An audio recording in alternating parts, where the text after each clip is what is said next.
Have you ever wanted to watch paint dry, but with monetary rewards? Welcome to the most popular game on Roblox as of 2025. Raise a Flower. Now you may be asking yourself, how is this game so popular? And how did it rise to popularity so quick? Let me tell you, I have no idea. But what I can tell you is that I'm also addicted to it. But how did it get so popular? With all the brain rot and TikTok shorts that goes on modern day activities, how do you think that a population of at least 2.2 million children a day can sit there and watch paint dry? Honestly, this is probably a phenomenon that even modern science can't answer. And I'm not qualified to answer it other than from anecdotal experience, and that I have rotted your brain so far and so much that you have no idea the difference between pink and blue colors on your screen. But we can be. This is good news. Right now there's an event going on where you turn in pollinated fruit, pollinated from bees, from the bees. I made a mistake. And in exchange you get bee seeds where you can unlock bees. This is the most entertaining thing the game has, and I'm not even joking. You wait an hour, pixelated bees to come pollinate your non-existent fruit, so you can turn it in for honey under a specific wait. And this event has been going on for what seems like a month now. And just like the rest of the Roblox population, I am insane and spend copious amounts of hours, usually while editing, on this game.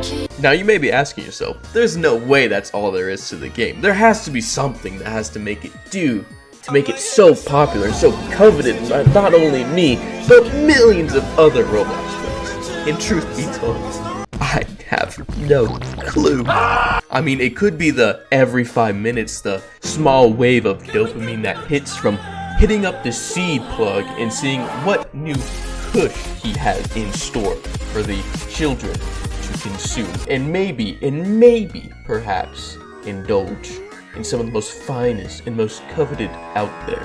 But most of the time it's hot garbage. Or maybe it's seeing the funny little number go up every single time you harvest a good fruit and see that your bank account just increased by a digit of 7 virtually. Or maybe it's deep down inside that we all simply... Or it's maybe even seeing the things that we plant grow to unfathomably large heights. Kind of like a tower, kind of like the Twin Towers 9/11.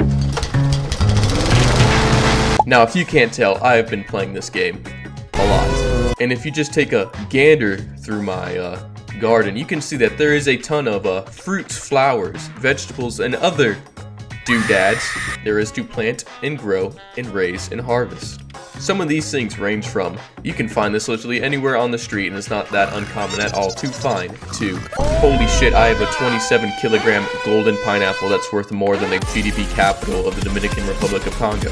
That, my friends, is why capital is a superior system and we should spread it to all points of the globe. Triple the defense budget. It's good to know that instead of a reasonable cost of living in America, instead, my taxpayer dollars are being used overseas to impale a 40mm shell through a poor Iranian kid. But that's okay. Or Jewish shit, I don't even really know. I don't even keep up with news anymore. I have no idea what's going on. So that would make you love to join on this game, just like the 2.2+ million other people playing this game currently right now. Wait, you're still confused and don't know what you're doing? Okay, let me start from the beginning. Do you see this poor, wandering lost soul right here? This is what your garden will look like whenever you first start. And no, I'm not talking about all the pets and plants and everything. Oh, no. It's gonna look like this. And you're gonna start out with not a single cent to your name. Actually, you're gonna start out with 2 nickels. And what you do with your 2 nickels is you go to the seed shop and buy 1 carrot. And you plant that 1 carrot into the ground and wait for it to grow. And once that carrot is done growing, you will harvest that carrot and you will go sell it for some money. And you will do that process over and over and over and over and over again with bigger and better plants up until you're an absolute gazillionaire. Just like this person right here is doing right now. Does that not entice you to spend literally hours upon hours and days and potentially even weeks at a time on this game? But in case the pot wasn't already sweet enough, let me add a little bit more flavor into it. In an update not too long ago in this game, they added something special. Pets. These pets range from cute cuddly things you can find commonly in people's homes to Wild forest animals you can just pick up for free because every single animal you see outside, including the duck in your local pond, is free to grab and the government cannot stop you. Why the hell am I keeping a dangerous bug inside of my home? I personally have an army of hedgehogs that I like.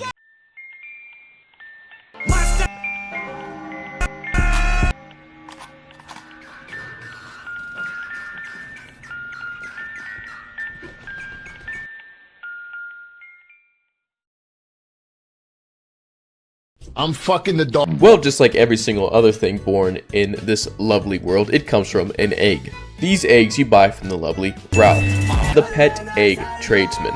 And every 30 minutes, he has new eggs for you to buy. These eggs range from common eggs all the way to bug eggs, which are the most rare eggs you can get. Most rare? And once you buy your egg from the lovely pet tradesman, you have to place down that egg for a given amount of time for your little new pet friend to hatch. And once your friend is ready to be born into this world, you have to do absolutely nothing with them. You don't even have to feed them. You can let them starve for days and days and days and days and days on end. Just like the plants in your garden, they also survive on sunlight. Although if you do feed them, they will gain levels. Each pet has a different effect, and what the pet effects will do will increase depending on their level. And of course, some of the better effects are locked behind rarer pets and rarer eggs. Oh boy, you thought this would be a game without gambling and gacha elements. Well, let me tell you, every single successful game on Roblox, and hell, even most successful games IRL, rely on gambling and RNG. And this one is no different. So don't forget, children, every 30 minutes, go down to your local pet tradesman and see what's in stock. And always pick up at least a rare egg or above, because there's no downside into hoarding all your pets like a crazy cat lady. And if you decide you don't like them, you can always go right back to Ralph and trade them in for some cold hard cash. Oh, looks like we have a poor person babe. Let's use our Standby grandma to take the time. And just like that, they are gone. Which is a very convenient segue into what happens when somebody trespasses onto your property. Just like in real life, you can just kind of go up to people's homes and take whatever's not yours. Now, unlike in the cool states where you have either the castle doctrine or the stand your ground, we have to unfortunately retreat back inside of our garden, aka leave the game, in order to not get stolen from. I personally think that is lame, which is why I am petitioning for the next update to add guns and a stand your ground law to deal with any trespassers onto your land, because you've earned that plot of land and no one can take it from you. Now, I brought my lawyer here with me just in case I got into any legal trouble and any repercussions for this video. So everything you see in here, I do not legally advise. Now, I also would talk about the event and what's going on right now, but probably when this video releases, the event is either going to be close to over or over, and I have no idea what the next event's going to be. Most of the events are usually rely on trading in a rare mutated fruit, getting a specific event reward currency, and trading that reward currency into the vendor, and getting whatever's good there. Now also, in case you're an objective-oriented person, don't worry. There is a list of daily tasks for you to do once you log on to your game for the first time, and every single day after that. You have 24 hours to complete a checklist of 3 things to do for seed packs. Seed packs give you seeds you can either buy into the shop or seeds you cannot for free every single time you complete a daily. Even while recording, I can't escape back shots. And let me just look through my notes really quick, and it seems like that is most of the game. Yeah, the most popular game on Roblox, everybody, give it up. Round of applause.